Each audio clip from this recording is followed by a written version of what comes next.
piging ng ating Panginoon, tayo'y laging natitipon. Pangatutong magmahalan sa pag-ibig na nakamtan. Buhay ay nialay niya sa dakilang Diyos Ama, upang atin ang makamtan. Buhay na walang hanggan, sa piging ng ating Panginoon, tayo laging natitipon. Upang matutong magmahalan sa pag-ibig na nakamtan. Sa ngalan ng Ama at ng Anak at ng Espiritu Santo. Amen. Sumainyo ang Panginoon. At sumayo rin. Gunitain natin ang mga magulang ng mahal na ina, sina San Joaquin at Santa Ana. Hilingin natin ang panalangin nila at ang halimbawa nila upang tayo maging marapat. Halina't magsisimula para sa ating mga kasalanan. Tayo pong lahat, inaamin ko sa makapangyarihang Diyos at sa inyo mga kapatid, na lubha akong nagkasala sa isip, sa salita at sa gawa, at sa aking pagkukulang. Kaya sinasamo ko sa mahal na Birheng Maria, sa lahat ng mga anghel at mga banal, at sa inyo mga kapatid, na ako'y ipanalangin sa Panginoong ating Diyos. Kaawaan tayo na mapagmahal na Diyos, patawarin sa ating mga sala, at patnubayan hanggang sa buhay na walang hanggan. Amen. Panginoon, kaawaan mo kami. Panginoon, kaawaan mo kami. Kristo, kaawaan mo kami. Kristo, kaawaan mo kami. Panginoon, kaawaan mo kami. Panginoon, kaawaan mo kami. Yumuko tayo, maaring ibulong sa Panginoon ang ating mga intensyon. Pagdasal natin ang mga tumutulong sa atin, mga OFW. Pagdasal natin ang mga may sakit at ang mga nag-aalaga sa kanila.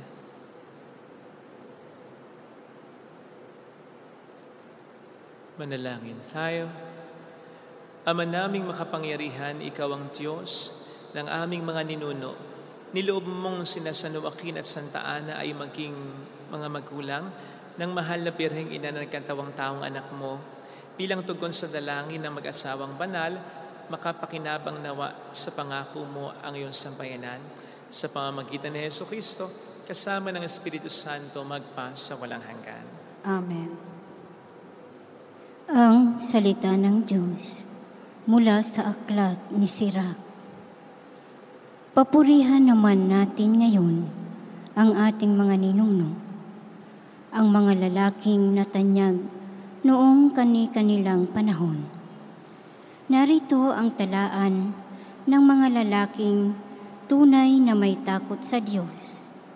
Ang kanilang ginaway hindi pa nalilimutan. Patuloy na mamanahin ng kanilang mga inapo ang kanilang magandang pangalan, at ito ang kanilang magiging mahalagang kayamanan. Dahil sa tipan sa kanila ng Panginoon, nanatiling matatag ang kanilang angkan, at alang-alang pa rin sa kanila ay magpapatuloy hanggang sa kanilang kaapu-apuhan. Hindi mapuputol ang kanilang lahi at hindi maglalaho ang kanilang katanyagan. Malaon nang nalibing ang kanilang mga bangkay, subalit mananatili pa ring buhay ang kanilang pangalan. Matatanyag sa mga bansa ang kanilang katalinuhan at patuloy silang pararangalan ng buong sambayanan. Ang salita ng Diyos. Salamat sa Diyos.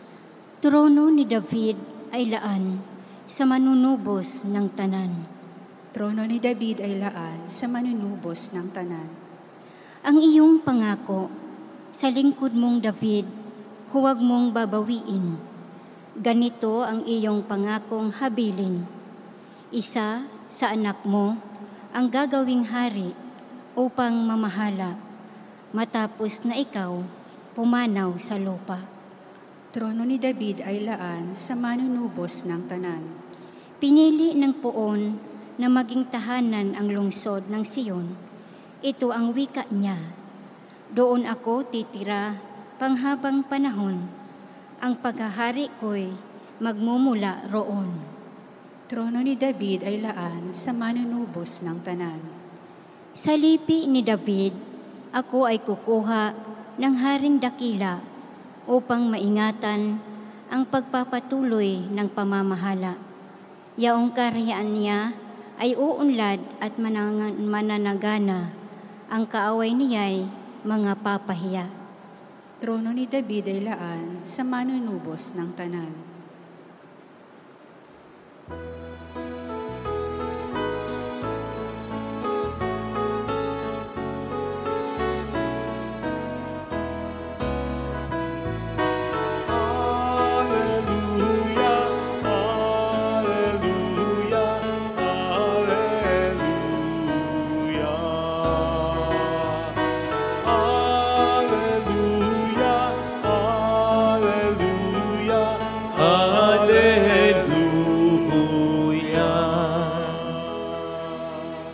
Sumainyo ang Panginoon At sumayo rin. ang mabuting balita ng Panginoon ayon kay San Mateo. Papuri sa iyo, Panginoon. Noong panahong yon, sinabi ni Jesus sa kaniyang mga alagad, "Mapalad kayo sapagkat nakakikita ang inyong mga mata at nakaririnig ang inyong mga tainga. Sinasabi ko sa inyo, maraming propeta at matutuwid na tao ang nagnanasang makakita sa inyong nakikita, ngunit hindi ito nakita, at makarinig sa inyong naririnig, ngunit hindi ito napakinggan." Mga kapatid, ang mabuting balita ng Panginoon. Pinupuri ka namin, Panginoong Hesukristo. Welcome sa Our Lady of La Salette, Quasay Parish, kung saan ayos lang umiyak, samahan tayo ng mahal ay nasa pag-iyak sa pagdarasal upang maging maayos ang lahat. Sa mga nakababata, takot po ba kayong tumanda? Sa mga matatanda naman, kamusta na po ang inyong kalagayan? Masaya po ba kayo na namumuti na ang buhok ninyo? May mga wrinkles na kayo? At humihina na kayo? Aminin man po natin o sa hindi, obvious naman na ang mundo na ating ginagalawan ay may negatibong pananaw hinggil sa aging o pagtanda. Kaya nga, makita lang nating pumuputi ang mga buhok natin, agad ay nagtitina na. Kaya nga may mga produkto na pinapahid at iniinom na anti-aging daw. Kaya nga may mga prosesong medikal na nagpapanat ng mukha, naglalagay ng buhok, at nagtatanggal ng mga saging na part o laman sa katawan. At kaya nga nauso ngayon ng stem cell treatment, lalo na sa mga mayaman, na nagsasabing nagpapanumbalik daw ng buhay o ng sigla ng mga damaged ng selula sa ating katawan. Hindi ko naman po sinasabing masama ang lahat ng ito. Ang sa akin lang ay hindi dapat tingnan ang aging o pagtanda ni negatibo. Besides, hindi po natin matatakasan ng katotohanan ito. Ano man ang gawin natin, siguro naman may mga kilala kayong napaka-partikular sa pagpapaganda, pagpapagwapo, at ginagamit ang siyensya para dito. Ang hindi naman na itatago ang pagtanda, di ba? Paglipas ng mga panahon, makikita mo ang bakas pa rin ng pagtanda. Kaya ito'y katotohanan di natin matatalikuran. Therefore, harapin natin ng walang kalungkutan, kundi ng mayroon pang ang kaligayahan. Ito po ang pinag-uusapan natin ngayon sapagkat ngayon po inaalala natin ang mga magulang ng ating mahal na ina, sina San Joaquin at Santa Ana, and therefore mga lolo't lola ng ating Panginoong Jesucristo. Kaya nga po sa tuwing sasapit ang date na ito, ay pinagdiriwang din natin o pinaparangalan din natin, lalong-lalo na sa darating na linggo, ang mga lolo at lola kasama na mga matatanda sa ating lipunan. Now, hindi po ito gagawin siyempre ng simbahan kung negatibo ang pagtingin niya sa aging o pagtanda. Certainly, hindi. Certainly, Church sees aging as a blessing. It is not something to be avoided. It is not something that we should fear, but instead something that we must celebrate. Dito po siguro natin maikukonekta yung ebanghelyo natin para sa araw na ito na maire-relate din natin sa mga matatanda sapagkat dito yung sinasabi na mapalad ang mga mata na nakakakita at ang mga nakakarinig ng mga tenga. Certainly, isa sa mga ibig sabihin nito ay yung pagtingin natin sa isang bagay ng may pananampalataya. Sapagkat kung titingnan nga po natin at pakikinggan natin ang isang bagay ng may pananampalataya, meron tayong makikita na hindi nakikita ng taong hindi tumitingin at hindi nakikinig ng may pananampalataya. Halimbawa po, ang issue ng pagtanda. Kapag ito'y tinignan natin at pinakinggan natin yung mga concerns ng mga nakatatanda, nang walang pananampalataya, ang tangi nating makikita ay mga negatibo. Pagkakasakit, panghihina, pagkakakulubot ng mukha, pagputi ng mga buhok. Pero kapag tinignan natin at pinakinggan natin ang katotohanan ito ng may pananampalataya, doon tayo makakakita ng maraming biyaya. Halimbawa po, sa diwa ng pananampalataya, pwede nating makita ang pagtanda bilang pagpapala ng Diyos na sa atin ay lumikha. Sapagkat obviously, buhay pa po kayo. Alive and kicking pa, sabi nga nila.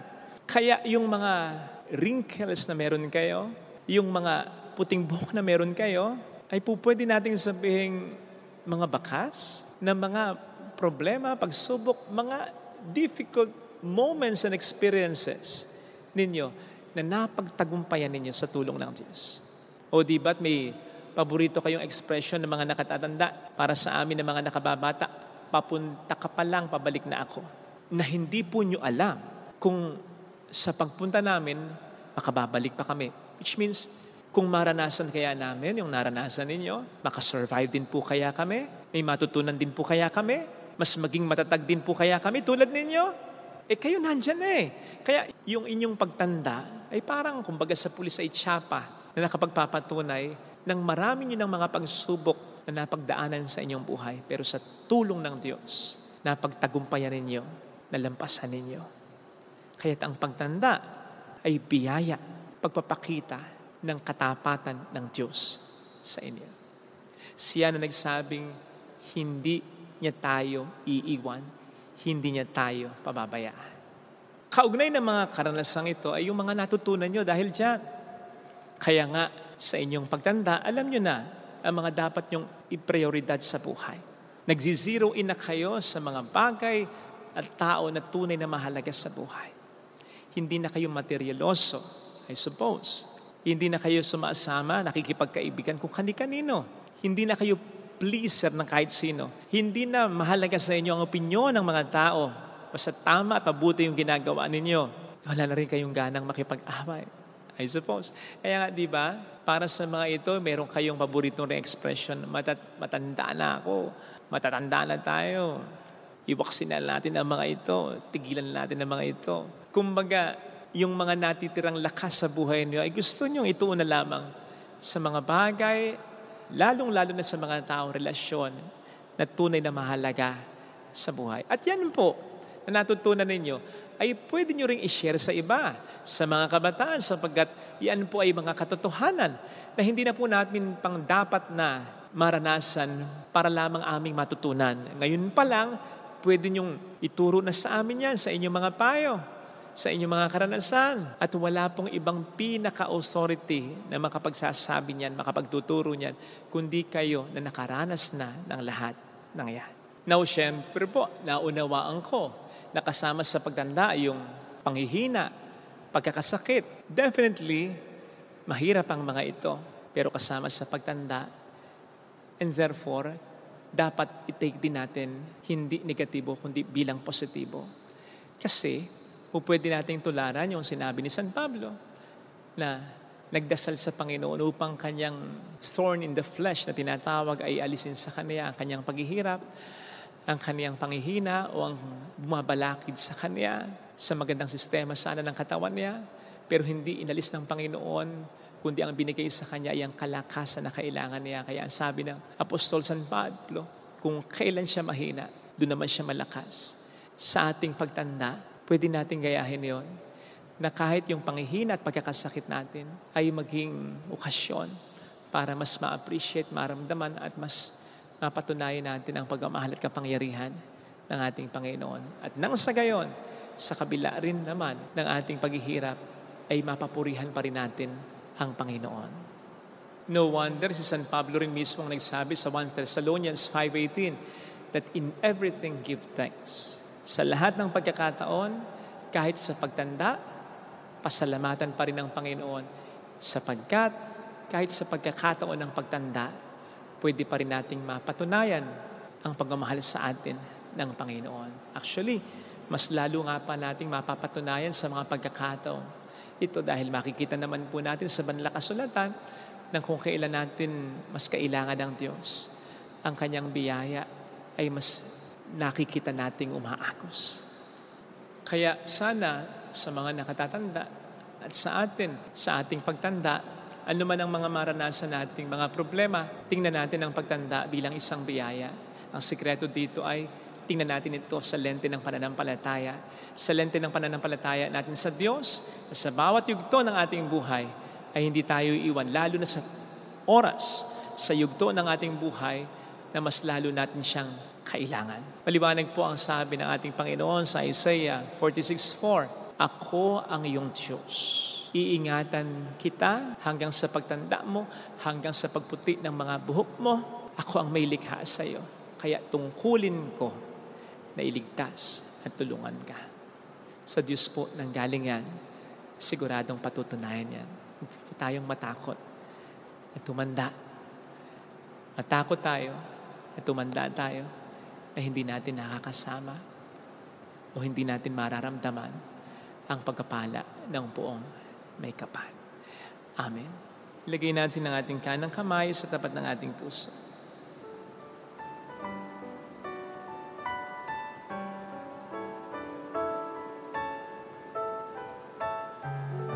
Awitin natin. Alam kong may magagawa ang Diyos.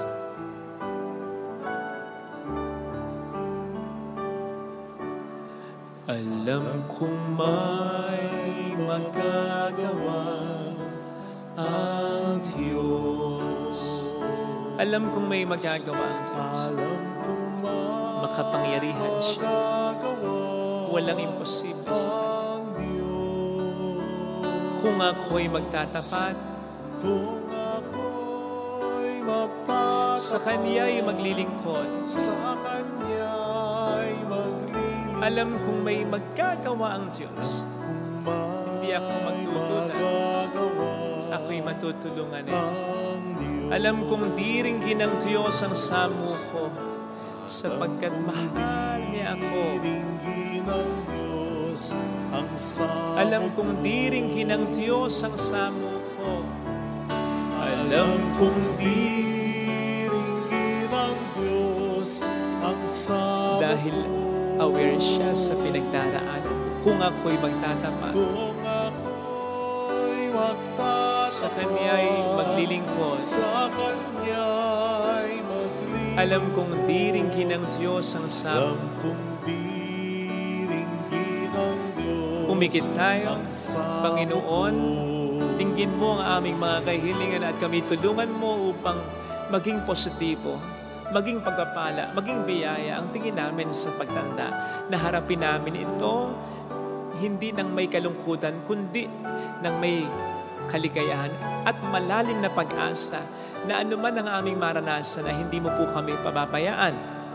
Kaya't anuman ang problemang dala ng pagtanda, alam namin na mas may ibibigay kang grasya sa amin upang hindi lang malampasan ito, kundi upang makita namin ito bilang okasyon upang mas maramdaman namin ang aming Panginoon. Hallelujah! Hallelujah! Purihin ang Diyos. Hallelujah! Pasalamatan siya. Siya ay muling babalik sa atin. Hindi niya tayo iiwan. Hindi niya tayo pababayaan. Paniwalaan natin yan. Hallelujah! Purihin ang Diyos. Hallelujah! Sa takdang panahon, babalik ang Panginoon upang tayo ay kunin. Dapat siya sa Kaniyang mga pangako sa atin. Sabihin mo sa sarili mo, mayroong magandang mangyayari sa iyo. higit pa sa inaasahan mo sapagkat mahal ka ng Diyos. Yan ang pakatandaan mo. Hindi mauubos ang kanyang biyaya habang nabubuhay tayo, may pagkapala. May mangyayaring maganda. Hindi necessarily magiging perfect ang buhay natin na walang problema, kundi makararamdaman lagi natin ang pagkapala niya. Ngayon pa ba na ikaw ay tumanda na ang lahat ay naibigay mo halos sa iba, lalo na sa iyong pamilya? Ngayon pa ba na mas kailangan mo na mag-aalaga sa iyo? Ngayon ka mapapabayaan ng Panginoon? Siguradong hindi mangyayari. Papuri sa Ama at sa Anak sa Espiritu Santo. Kapara na sa unang-una, ngayon, magpakailanman at magpasawalang hanggan. Amen. Pag-aalay.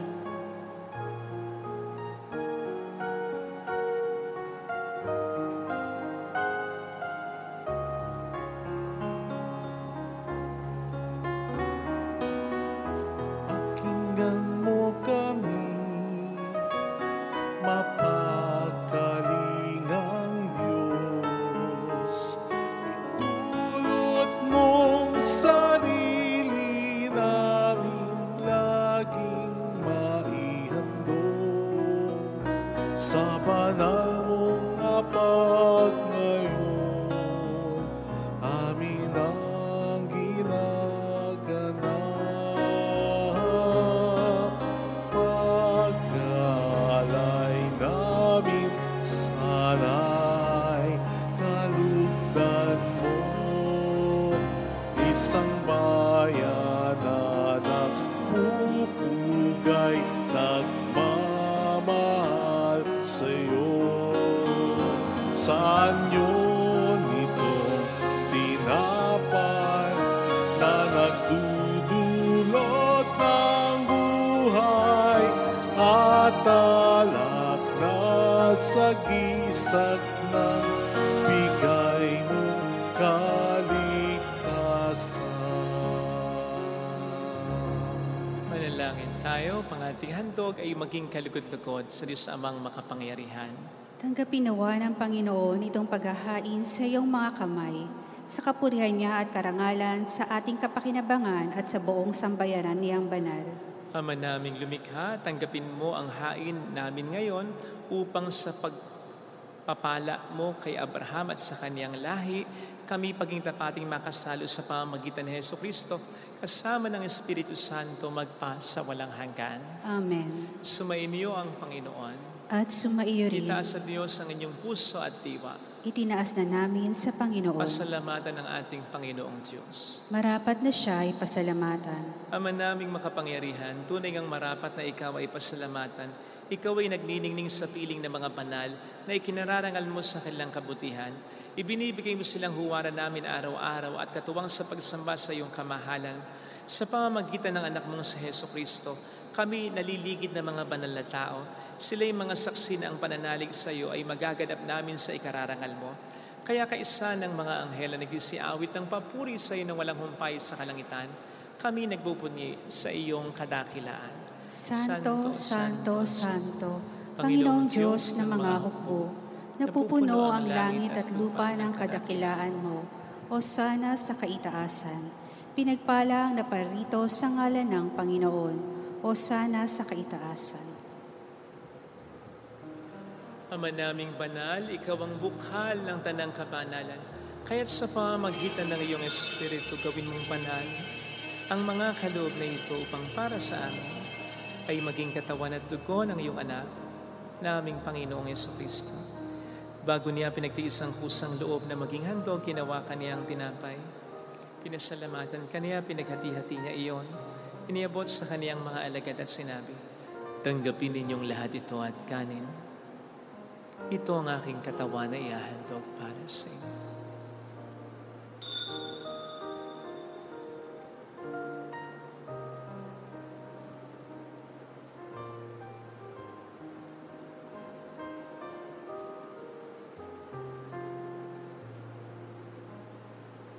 Gayun din naman ang matapos ng hapunan, hinawakan niya ang kalis, muli kaniyang pinasalamatan. Iniabot niya ang kalis sa kaniyang mga alagad at sinabi, Tanggapin ninyong lahat ito at kanin at inumin. Ito ang kalis ng aking dugo, ng bago't walang hanggang tipan. Ang aking dugo na ibubuhos para sa inyo at para sa lahat. Sa ikapagpatawad ng mga kasalanan, gawin niyo ito sa pag-alala sa akin.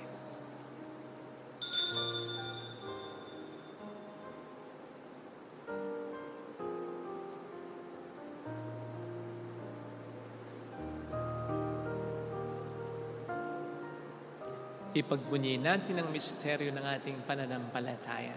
Si Kristo'y namatay, si Kristo'y nabuhay, si Kristo'y babalik sa wakas ng panahon. Ama, ginagawa namin ngayon ang pag-alaala sa pagkamatay at muling pagkabuhay ng iyong anak. Kaya inialay namin sa iyong tinapay ng buhay at ang kalis ng kaligtasan. Kami nagpapasalamat dahil kami iyong minarapat na tumayo sa harap mo para maglingkod sa iyo. Sinasamo namin kami na magsasalo sa katawan at dugo ni Kristo ay mabuklod sa pagkakaisa sa pamamagitan ng Espiritu Santo.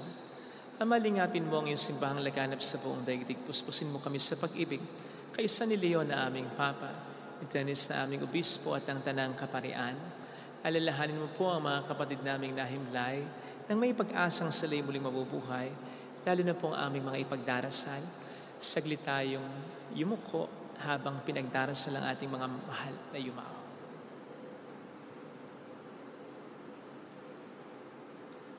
Kaawaan mo sila at patuloyin sa iyong kaliwanagan. Kaawaan mo at pagkingtapatin kaming lahat na makasalo sa iyong buhay na walang wakas. Kaysa ang mahal na Birhen ng Lasal at ang Ina ng Diyos, Isanuse ang kabiyak ng kanyang puso, San Joaquin, Santa Ana, lahat ng mga banal na namuhay dito sa daigdig ng kalugod-lugod sa iyo, may pagdiwang nawa namin ang pagupuri sa ikararangal mo sa pamamagitan ng iyong anak na aming Panginoong Hesukristo.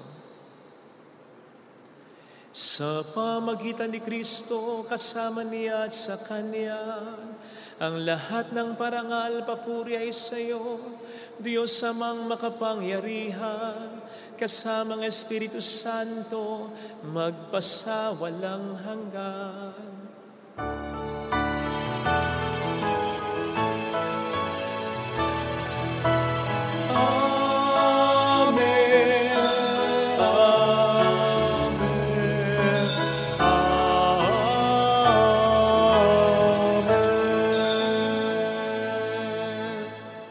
Tumawag tayo sa ating Ama.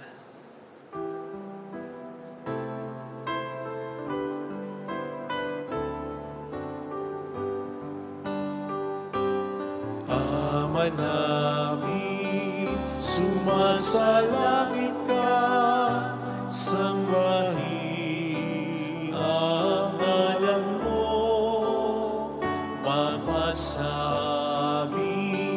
ang kaharian mo, sundin ang loob mo dito sa lupa para ng sa langit. Bigyan mo kami ngayon ng aming kakanin sa araw-araw, at patawarin mo kami sa aming mga sala, para na pagpapatawad namin sa nagkakasala sa amin, at huwag mo kami ipaintulot sa tukso, at ihagya mo kami sa lahat ng masama. Hiling namin kami adya sa lahat ng masama, pagkalooban ng kapayapaan araw-araw, iligtas sa kasalanan sa kapahamakan sa mga seryosong karamdaman. Samantalang aming pinaghahandaan ang dakilang araw ng pagpapahayag ng tagapagligtas namin sa Hesukristo. Sapagkat iyo ang kaharian, ang kapangyarihan at ang kapurihan magpakailanman. Amen. Panginoong Jesucristo, sinabi mo noon, sinasabi mo rin sa amin ngayon, kapayapaan ang iniiwan ko sa inyo, ang aking kapayapaan ang binibigay ko. Tunghayan mo ang aming pananampalataya, huwag ang aming pagkakasala. Pagkalooban mo kami ng kapayapaan at pagkakaisa ayon sa iyong kalooban, kasama ang Espiritu Santo magpa sa walang hanggan. Amen. Ang kapayapaan ng Panginoon ay sumainyo daw ang lahat. At sumaiyo rin. Magbigayan tayo ng kapayapaan sa isa't isa. Peace be with you. Kapayapaan po. Peace be with you. Kordero ng Diyos na nag-aalis ng mga kasalanan ng sanlibutan, maawa ka sa amin. Kordero ng Diyos na nag-aalis ng mga kasalanan ng sanlibutan, maawa ka sa amin.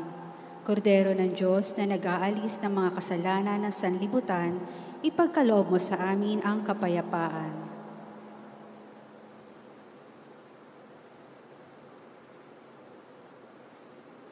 Narito sa harap natin ng Panginoon ang ating buhay at kaligtasan. Mapalad tayong inaanaya. Panginoon, hindi ako karapat-dapat na magpatuloy sa iyo, ngunit sa isang salita mo lamang ay gagaling na ako.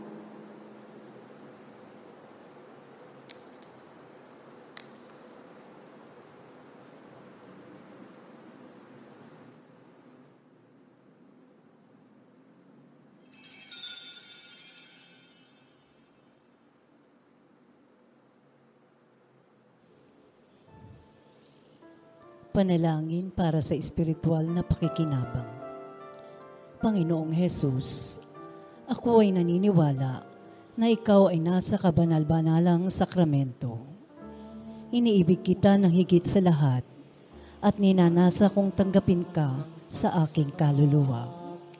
Sapagkat sa mga sandaling ito, hindi kita matatanggap sa sakramento. Tumuloy ka sa espiritu sa aking puso. Niyayakap kita na parabang naririto ka na. Inaalay ko ng buong buo ang aking sarili sa iyo.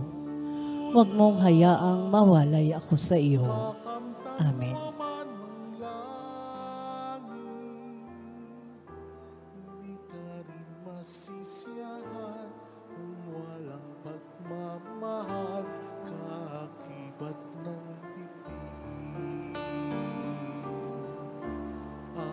Anong mapapala ng tao sa lupa, di tulad sa kanila, kapiling ang lumikha. Hanapin natin kayaman ng mapayapa, buhay ni Jesus na mananakop ang halimbawa.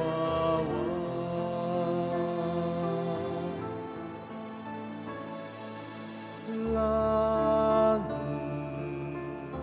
kayamanang di malirik,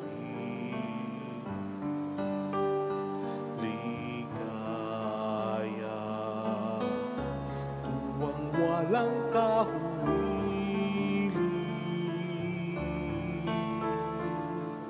sining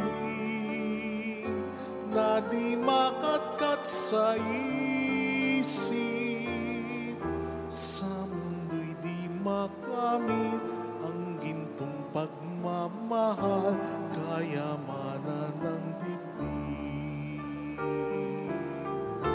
Anong mapapala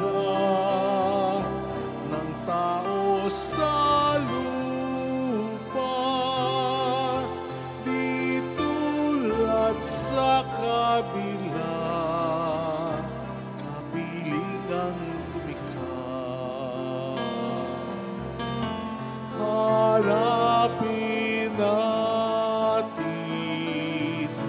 kayaman ng mapayapa, buhay ni Jesus na mananakop ang halimbawa.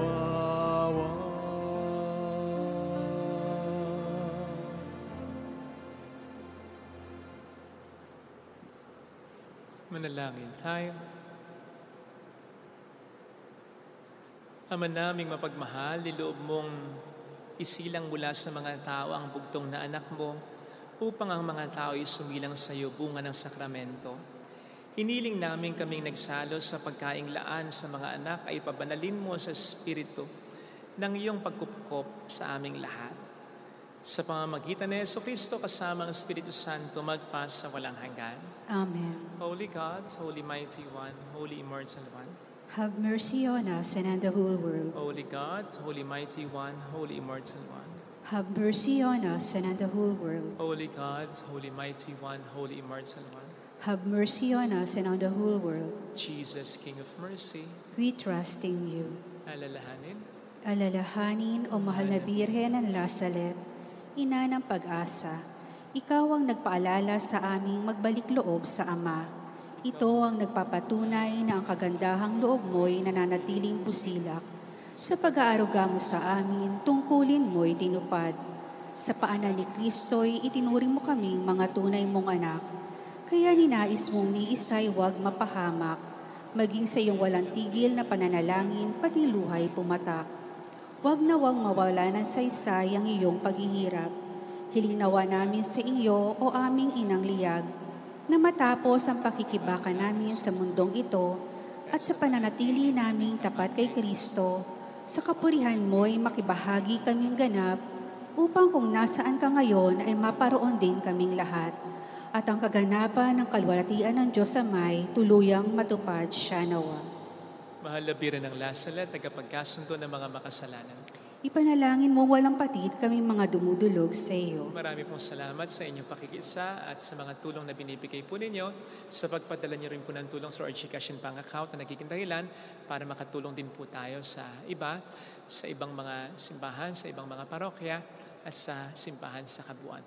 Marami pong salamat sa inyo. Ang Panginoon na po, lagi kong dasal, lagi naming dasal, ang siyang bahala na sana sa inyo. Salamat po. Sumainyo ang Panginoon. At sumayo rin. Pagpalain kayo kasama ng ating pamilya na mapagmahal na Diyos, ng Ama at ng Anak at ng Espiritu Santo.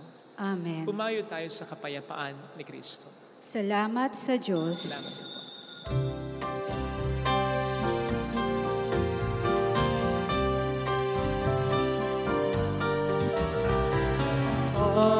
Aming iniaalay ang pag-ibig na walang kapantay. Okay sana mabuhay kung may nagmamahal, pagmamahal na tunay at laging nalisay. Ang Birhen kong umibig ay walang sitaris, pagsintang sa kalinis, sa iyo hanggang langit. O Birhen, Birheng mahal, sa awit at sa dasal, aming iniaalay ang pag-ibig